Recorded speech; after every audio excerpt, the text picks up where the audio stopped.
many of you have listened to the Head, Heart, and Boots podcast? I can't tell you that reaction, how much that means to us. Welcome back to the Head, Heart, and Boots podcast. I'm Chris. And I'm Brennan. Join us as we wrestle with what it takes to transform ourselves and the businesses we lead. This new camera angle makes my arms look smaller than yours. I'm noticing that, and I really appreciate it. I thought you did that on purpose. No, I didn't, and I am not happy with it. Well, bro, we made it here. We showed up. Yeah, Isn't that 80% of life, right? Showing up, one foot in front of the other. You know, there are days, I'm not going to lie about it, where showing up is the best I'm going to pull off, and today that might be the case.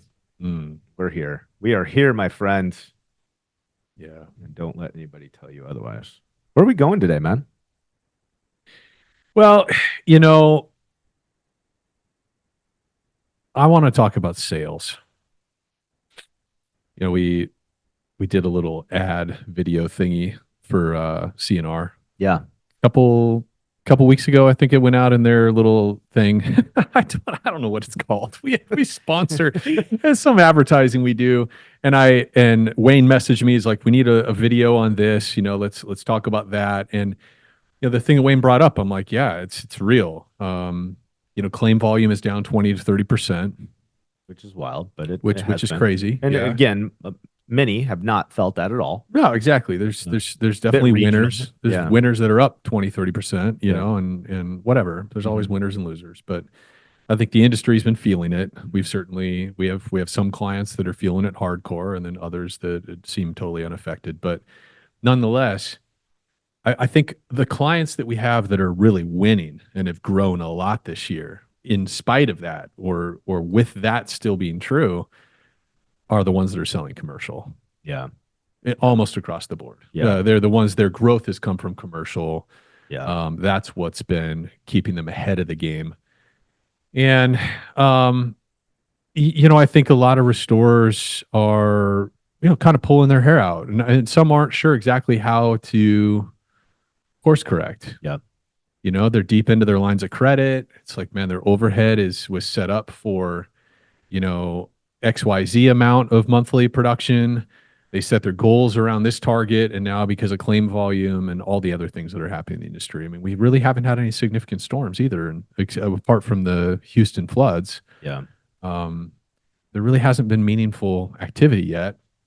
I think there's still a lot of speculation that we're going to have a very active storm season, but it hasn't hit yet. Yeah. And meanwhile, some restorers are bleeding, you know? So, yeah. So I think sales is a good topic. And I was listening to one of my favorite sales voices, not in our industry, but his name is Brian Burns, has a podcast called The Brutal Truth About Sales and Selling. He wrote a book called The Maverick Selling Method. I recommend both. Yep. Super aware. Yep. Not a construction guy, he came up in software, selling software as a service and other tech services and so forth. But I first read The Maverick Selling Method, and I was like, gosh, this is so good. I can't even remember what context. If I first read it back when we were operating in the field early on, or when it was, maybe pre-restoration even.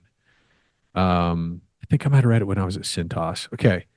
His thing, and I borrow a lot of it from our floodlight sales methodology. Mm-hmm. It's all rooted in pain solution selling. Yeah. Of course. And so I'm listening to one of his recent podcasts, and he's interviewing this guy who's like a mega, like, heavy hitter sales guy, major heavy hitter sales guy. Like, this guy might be making $1 million a year, like, as a sales guy. Wow. And they're having this really great, honest chat about sales best practices. And one of the things that comes up is just how hyper fixated a lot of companies are around CRM and activities, leading activities right now. And in our industry, there's groups, there's masterminds, there's services, there's consulting companies that are entirely built around kind of this fractional sales manager sort of role, really driving accountability to the activities. Now, hear me out. I'm not saying activities don't matter. I'm not saying KPIs don't matter. And neither is Brian. But in this episode, he's like, basically, it's not a gosh damn numbers game. And this is part of the problem that people are encountering in sales right now, particularly in B2B sales, is that they are so oriented around what their metrics are telling them. And yet they're completely failing to connect the dots in terms of what kinds of conversations, what kind of activity should I be focused on in the field? I'm hearing you set the stage. Okay. At first like, yeah, you didn't know where I was going to go, like, right? Dude, what are you about to drop? And he's here? like, okay, and he's like, what are people doing right now? Well, people are over indexing on number of outbound calls, number of outbound emails, like automation, AI, like all of these CRM platforms are coming out with AI in terms of like, outbound group emails and segmenting customer email lists and all of this stuff that you can do from your laptop in a Starbucks. And he's like, that is not how operational leaders buy. And we talk about this. I mean, we've been ringing this bell for a long time, but okay, so I'm listening to that, and he's like, it's not a gosh damn numbers game, right? It's about solving problems for your prospect.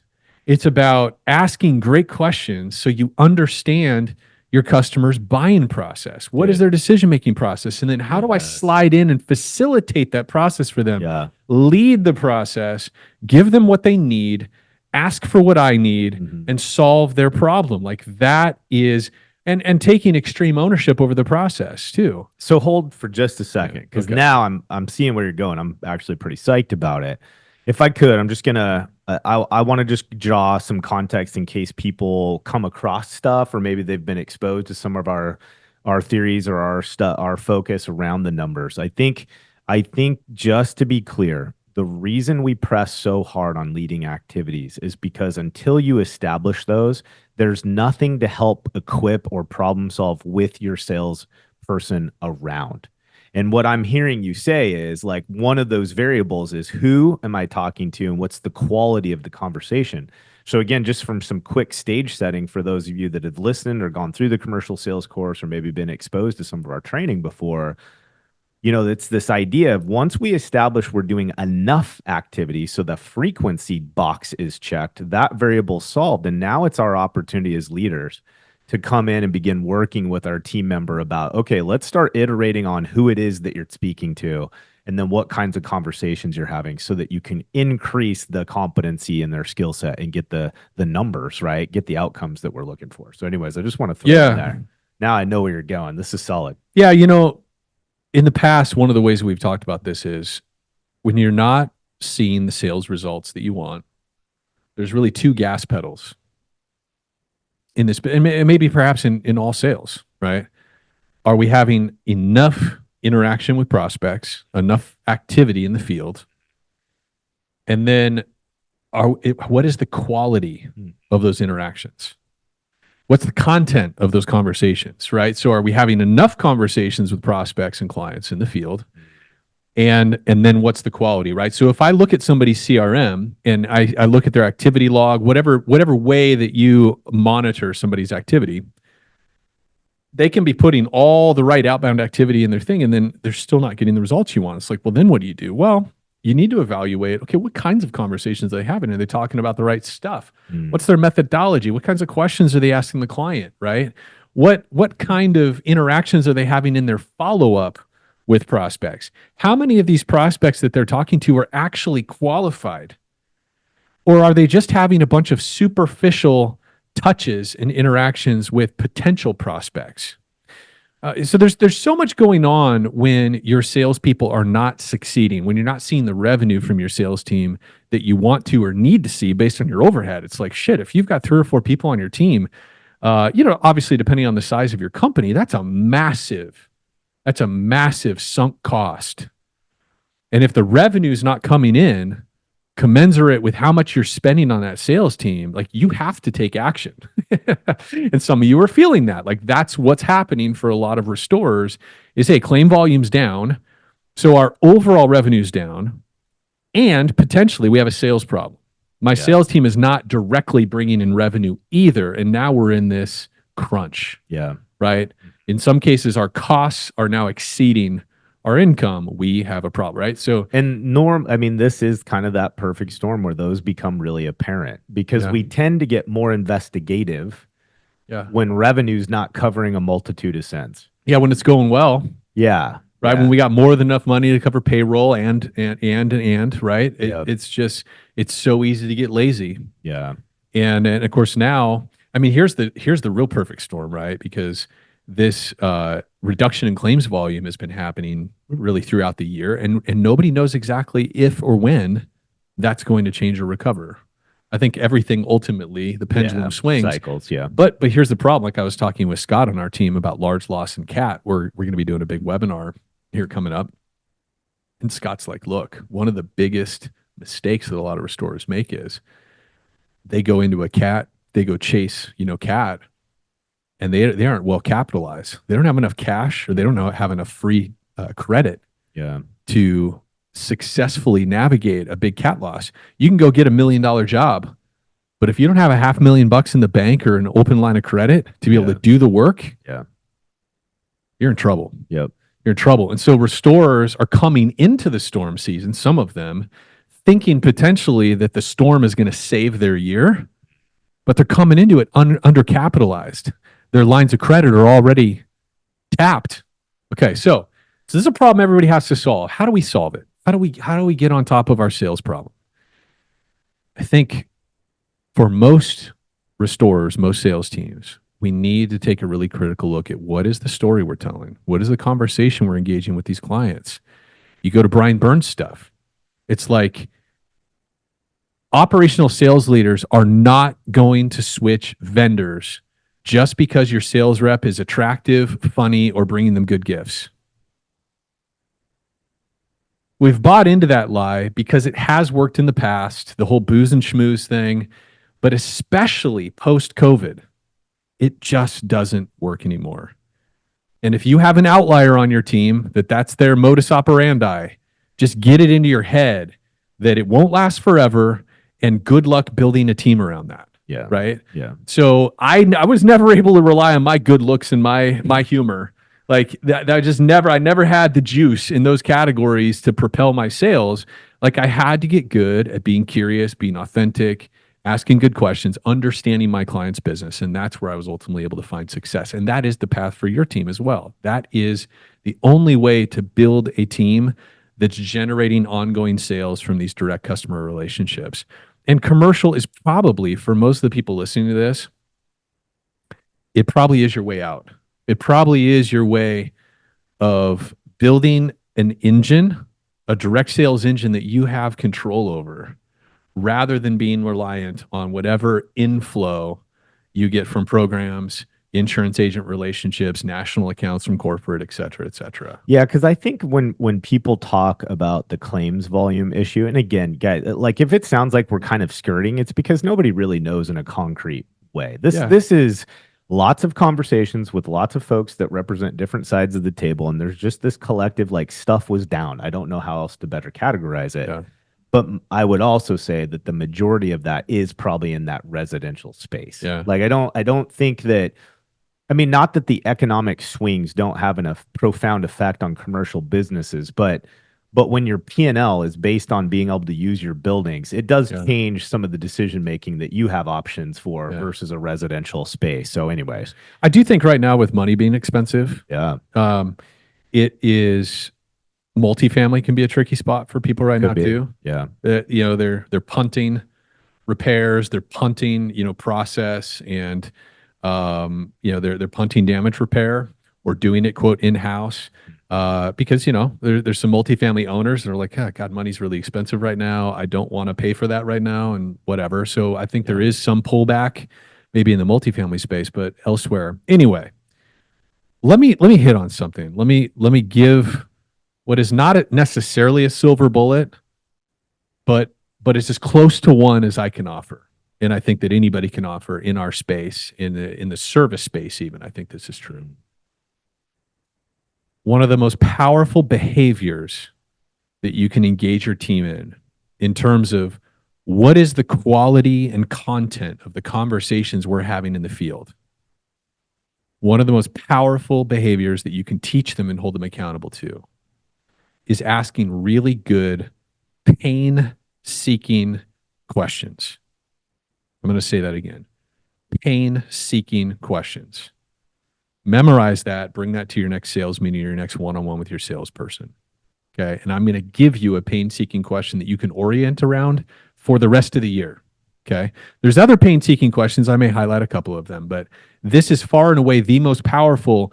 And it's an excellent tip of the spear that you can leverage in almost any environment, including on the sidelines of a soccer game this weekend when you're watching your kid play soccer and there's some dude next to you and you're like, hey, man, I don't think we've met before. I'm Chris. What's your name? Bob. Okay. Oh, hey, so what do you do, man?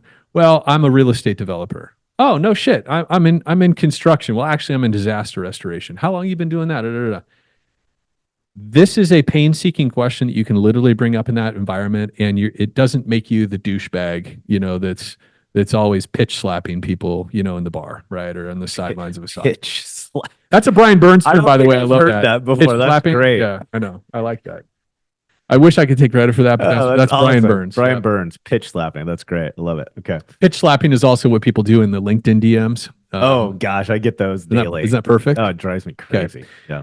So you'll never be accused of pitch slapping if you ask this pain-seeking question. So let me give you the example. I'm back to the sidelines on the soccer game, but this could be at a BOMA event. This could be at a multifamily Northwest event for all of our Northwest cats in Oregon. It could be whatever. In any context, you can use a pain-seeking question to cut to the chase and get into a meaningful chat that potentially leads you to business. Here's an example. Brandon's my property manager prospect, and I'm chatting with him in the leasing office. First time we met, I'm like, hey, listen, I know you're probably busy. I probably caught you at a bad time. I can come back if you want me to. Oh, no, I'm cool. I actually need a break from the conference calls and shit. Okay, sweet. How long you been doing this? I've been at this 4 or 5 years. Okay, great. Well, I don't need to tell you anything about what I do. You've had your own run-ins with restoration and such. Can I ask you a question, though? Most of my multifamily clients, they tell me, let me rephrase that. My multifamily clients bitch and moan constantly. And their biggest gripe with contractors is that they never know what the hell's going on.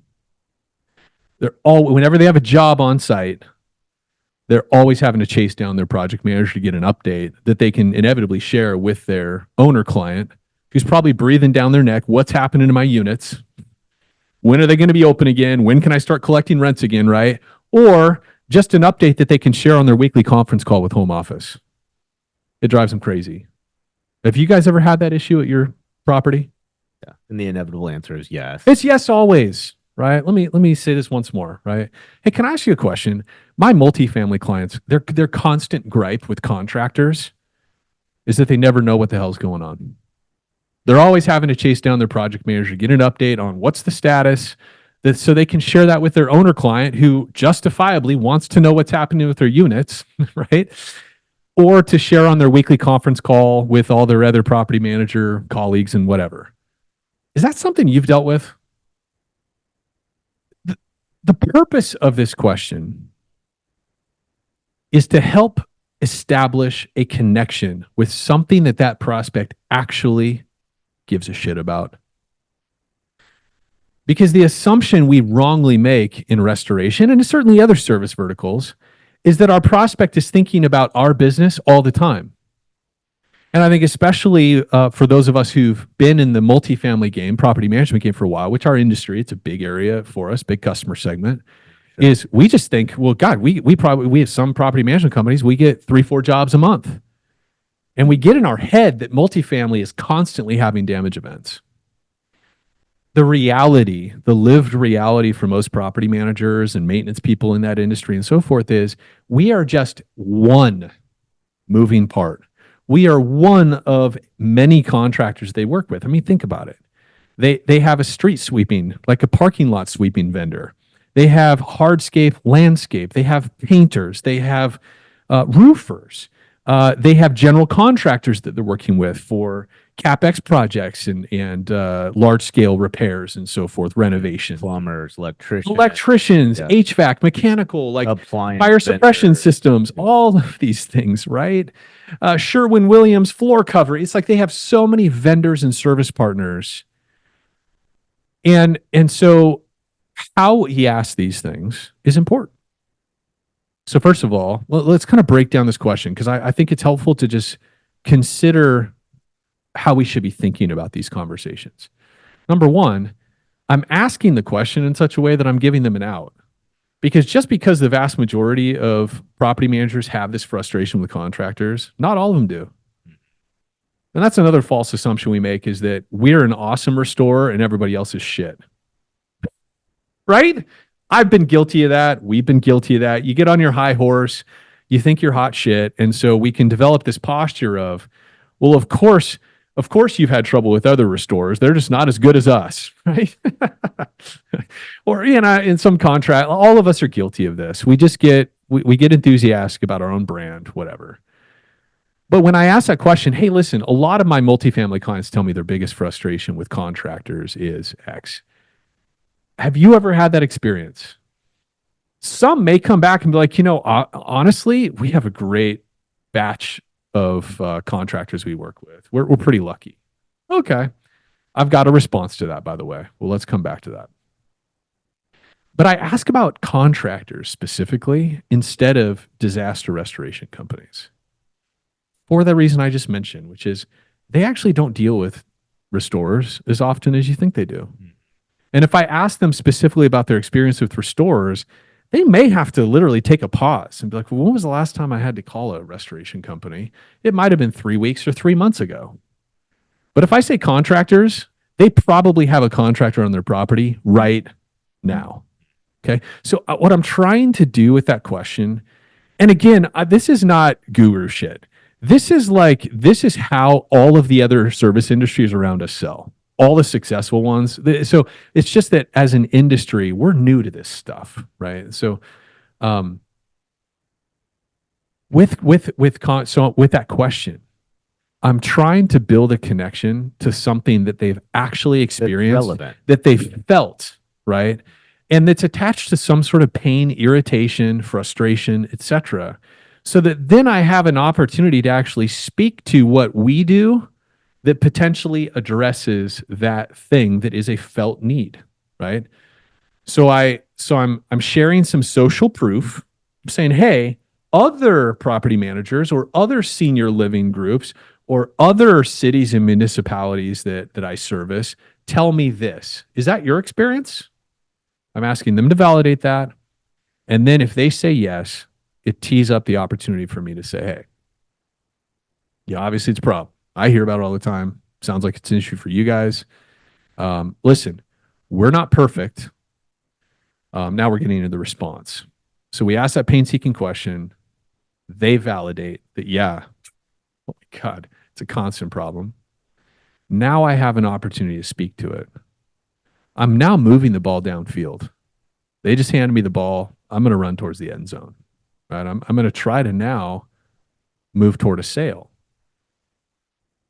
The instinct a lot of salespeople have is to, oh my God, this is so exciting. They have a problem. I know we can fix it. And then they're like, hey, that's awesome. Gosh, we'd love for you to give us a shot. They go straight to, well, give us a chance. We're better.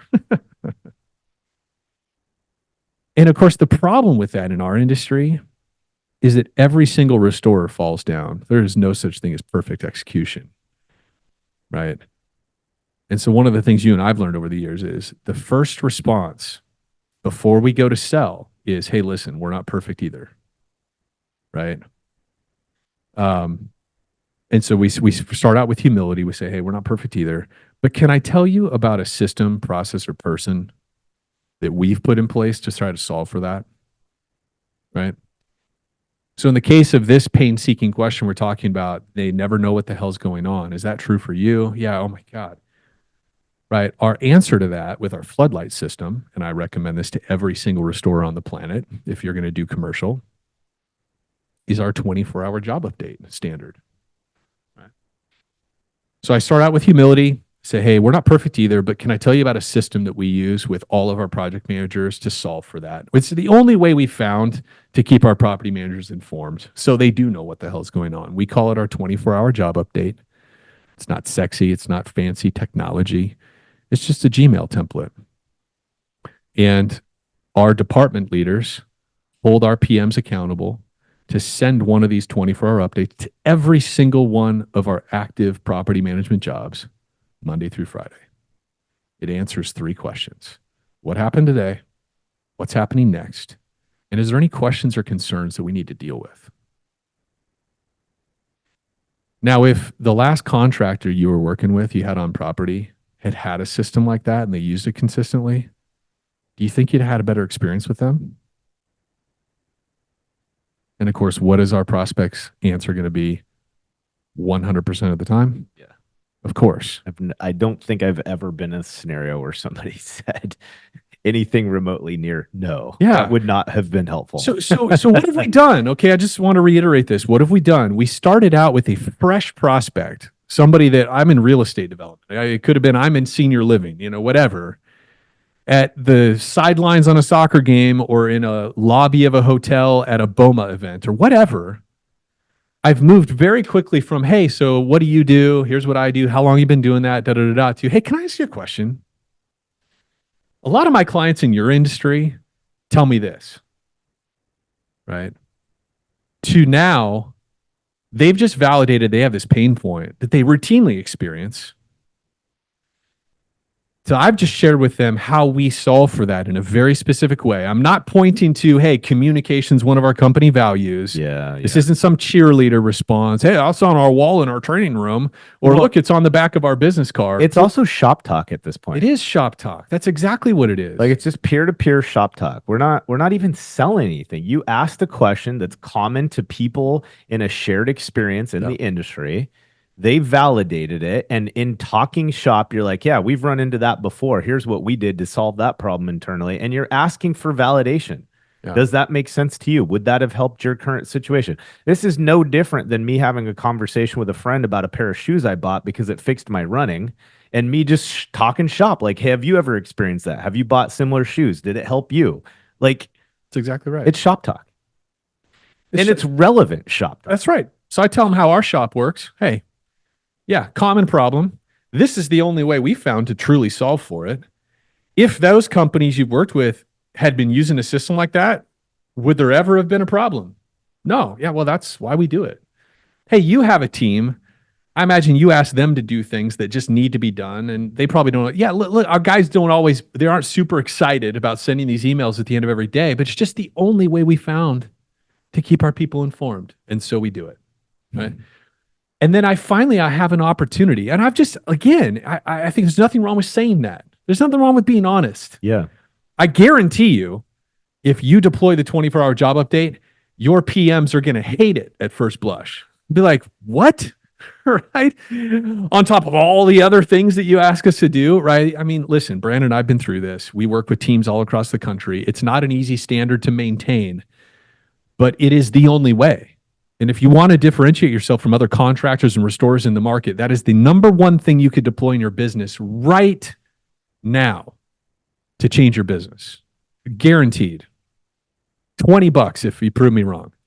Oh, big spender. That's $20. Steak dinner, bro.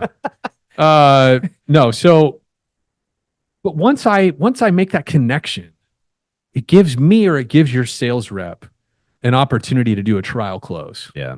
Okay. So in the sales books, what a trial close is, it allows me to test the waters a little bit. I can take the next step. What's the next step, right? The next step is, hey, so we've established that you have a problem or have had a problem. We have a system, person, or process in place to solve for that. Hey, listen, I want you to see that in real time. What would need to happen for us to help you on your next damage event? Is there anything we would need to do on our end to be ready to help you on your next thing? And of course, what is your typical commercial prospect going to say? Well, they're either going to ask for your W-9 and your insurance certificate, right?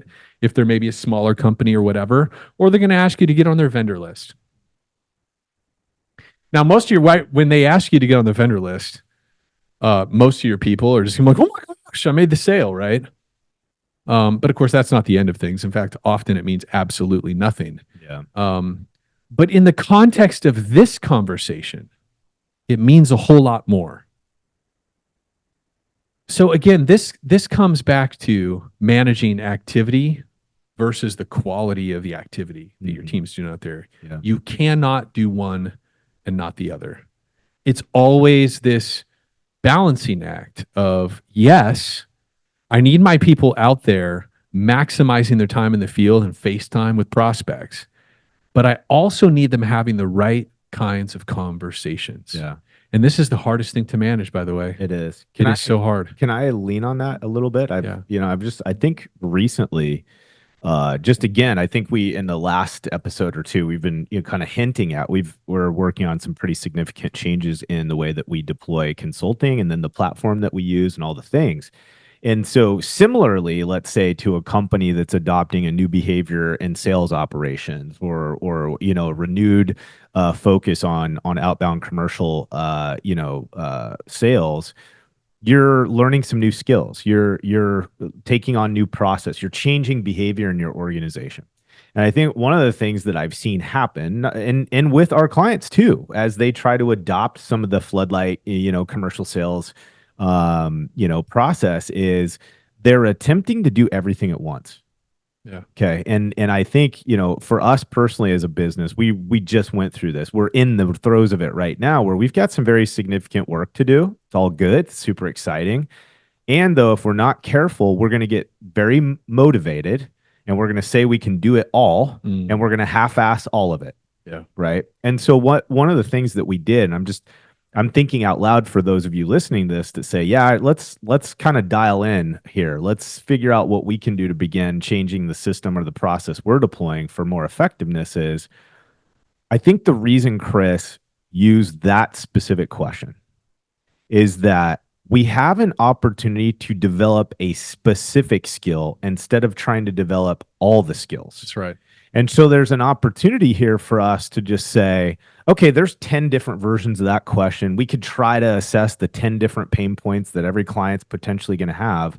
And I think the challenge with that is you go back and you just do shotgunning and you get half-ass participation, half-ass inspection, and half-ass result. Yeah.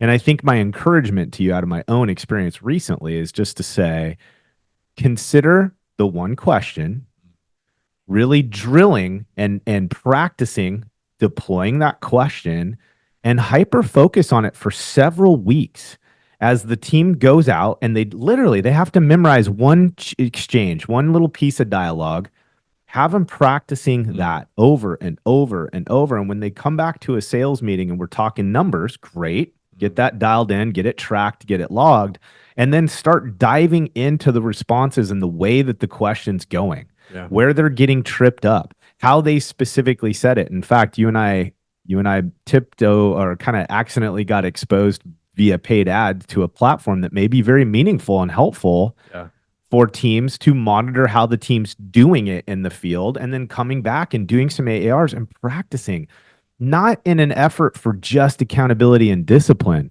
but equipping, behavior modification, skill acquisition, right? So here's an example, guys, and then I'm gonna shut down again because I think you're in a good vein. Is we took our plan, and many of you that listen, if you're our client, you're about to start getting these emails and this communication from your consultant. But we said, okay, how can we make movement in the next 4 weeks? And each week, for example, we have one thing that we're going to coach the client on and get them prepared for to make the transition. And each week we're going to have a focus, and that's all we're doing. That's all we're focused on. That's all we're going to talk about. That's all we're going to report on. And that's all that we're going to problem solve around to make sure that ourselves get perfect execution. And more importantly, that our client is capable of following us through the transition. Yeah. And so again, I think just hearing you talk, I think the opportunity here is simplify. Go in on one thing and hang in the pocket. Just hang in the pocket.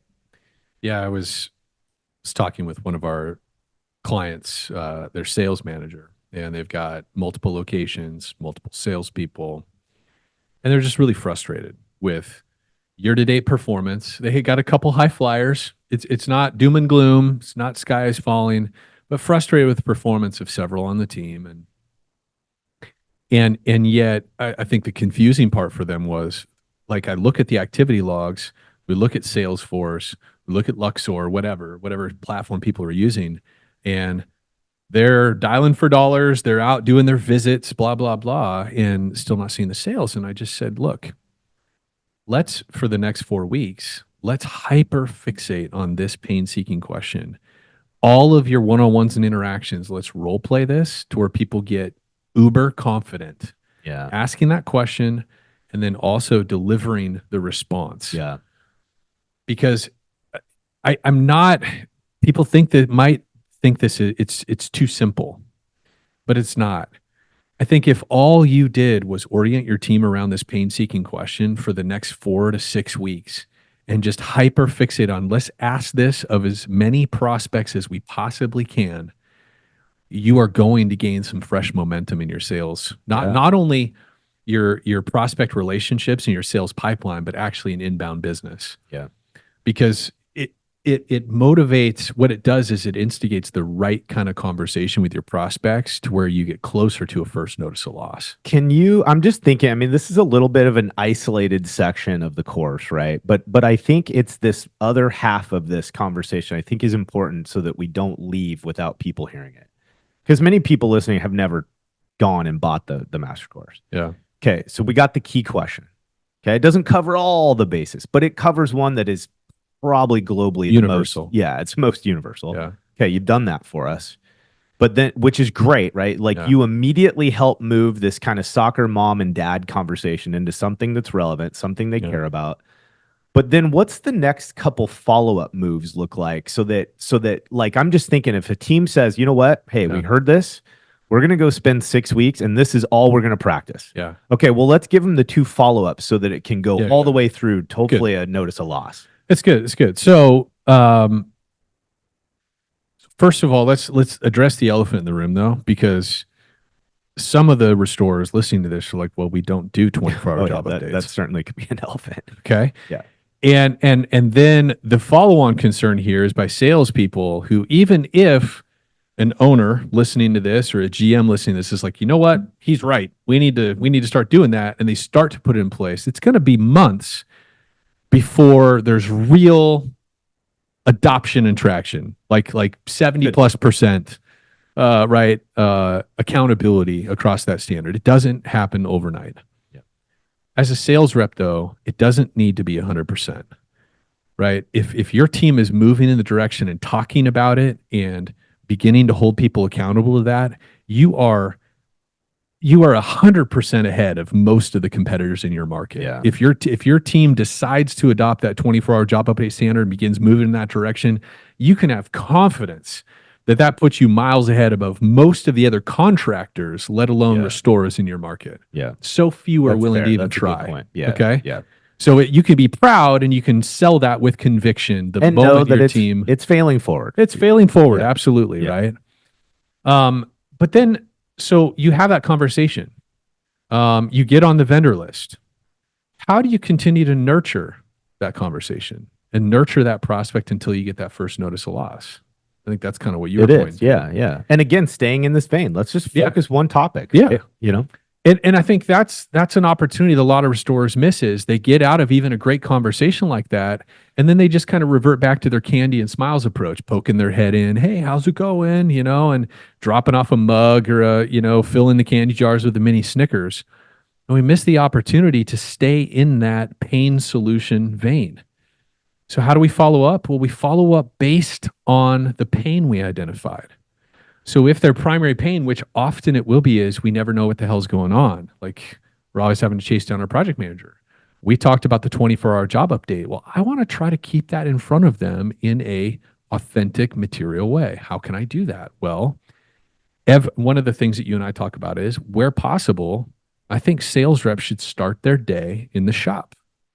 7:30, 8 a.m. is a great time to go in, be building relationship with your tech teams, your field teams, your project managers, department managers. You as a commercial sales rep, you should have a healthy relationship, a healthy rapport with your team. And the only way to do that is to spend time with them. I didn't learn this until a year or two into my time in the industry. I just didn't understand the value or the need for me to be connected. But once I did, it all made sense. It helps me understand what the service delivery actually looks like. Yeah. It helps me properly respect and esteem my operations partners. But it also helps me get valuable information. Right. So one piece of information I can get is as I'm hobnobbing and rubbing elbows with my PMs and everything on the team, I can ask them, I can say, hey, you have any multifamily jobs you're doing right now? Hey, could you send me one of your 24-hour job updates that you sent to them? I've got a client that they've had the same issue with communication. I want to swing by this week and Trying to get them show locked them in. an example of it. Yep. Right. So then one of my PMs sends me one of those emails. I print it out. And then when I'm in a certain area of my market, I know I've got one of my multifamily prospects that has had that same issue. I shoot them a text. I send them a LinkedIn DM. Hey, I got to swing by. I wanted to show you something real quick from our last conversation. Could you have forwarded this via email? Oh, God, Yeah, could have. of course. But I want FaceTime. Right, exactly. And the reason why I want FaceTime, so many restorers hyper index on phone calls and emails because they want to sit and work remotely from their house. Okay. That is not how business is transacted in our industry. It's face to face. So no, I want to take and give them a hard copy that might sit on their desk for a few days. They glance at it, right? They may have me working with another contractor where they never know what the hell's going on. And I've just dropped off a physical representation of what we do. Okay. So that's one follow-up. So let's say, let's call that 2 weeks after this great conversation I had. What else can I do? Well, as a sales rep, I want to be watching our Google reviews. Anytime I see a Google review from a commercial client, I want to print that out that references communication. I want to print that off. And I want to use that with my prospects where I know that that's a felt need and a pain point that they've had in the past. And then that becomes my next follow-up. I'd add to that too, just for the, because sometimes commercial clients are a little slower to give us Google reviews, right? There's Sure. a lot of material reason for that. And I know that some people are like, oh boy, I don't even know when the last time I got a Google review from a commercial client. But we do get confirmation and affirmation about behavior and process via email often from our commercial clients. Yes.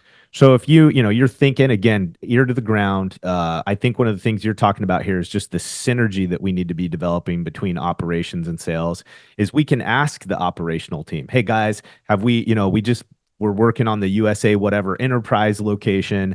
I know we were doing a really great job communicating. I think we got some feedback from them about it. Did you get that in an email exchange that I can share with this prospect I'm chasing down?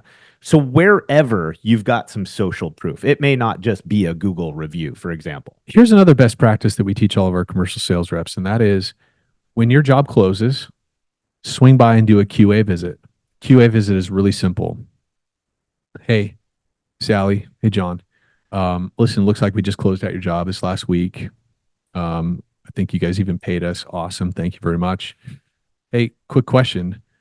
How did my team and I do on this last one compared to other restorers you've worked with in the past?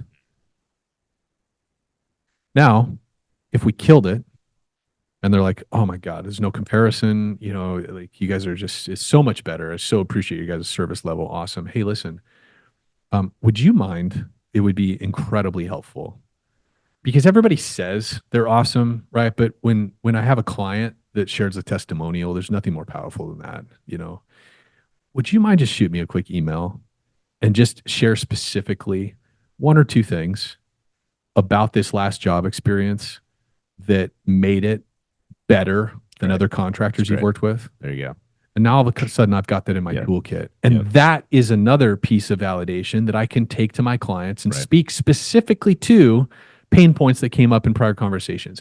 Now, in addition to that, of course, there's nothing wrong with donut drops. Yeah. There's nothing wrong with finding out what they really love dark chocolate. There's nothing wrong with that kind of thing. Barbecues out in front of the leasing office. Those kind of things are awesome. It's just that everybody else does that too. So how are you going to differentiate in a way that makes you feel more like the peer partner? Yeah. Right? Versus just another sales rep. And that comes from those kind of pain-focused follow-ups. solution focused follow-ups. Because what we're doing is when we weave that into our follow-up every other time, what it does is it starts to build a really powerful connection between I've had really crappy service from contractors in this regard, and I'm pretty sure these guys are different. I'm going to get a better experience from them because of specific things they've showed me, talked to me about. Yeah. I'm trying to bridge that logical connection between bad service in the past. I think I'm going to get better service the next time from this guy or gal. Yeah. That's all we're trying to do. It's that simple. And there's a lot of creative ways that you can do that. But I hyper encourage you, if you don't have that habit as a sales rep of doing that QA visit at the end of your job, that's the most important time for you to visit that client in terms of the job process is right at the end, and ask them that simple question. How'd my team do compared to other contractors you worked with in the past? Yeah. And if you get a rad response, ask them for a simple email. I love that. I think another piece just to tag on to that, and then I think we should stop because I think otherwise we'll just give more and more ideas. And I think the opportunity here is just to really stay hyper focused on one tool and just go own it. Yeah. I think there's if they're willing to give you an email that tells you how well you did, I think now is the time too. Most of our commercial folks have peers in the industry. Yeah. They might be at a sister property. It might be under the same management umbrella, but it could be their team member or their friend that they worked for 5 years at the last company they were at. Yeah. And they know what kind of struggles they have because they sit around and they can moan about it together. Yeah. I mean, there's so much when you identify the pain and then your team provides a concrete solution to solve the pain, then we get to ask, hey, is there anybody else in your sphere that might have the same pain?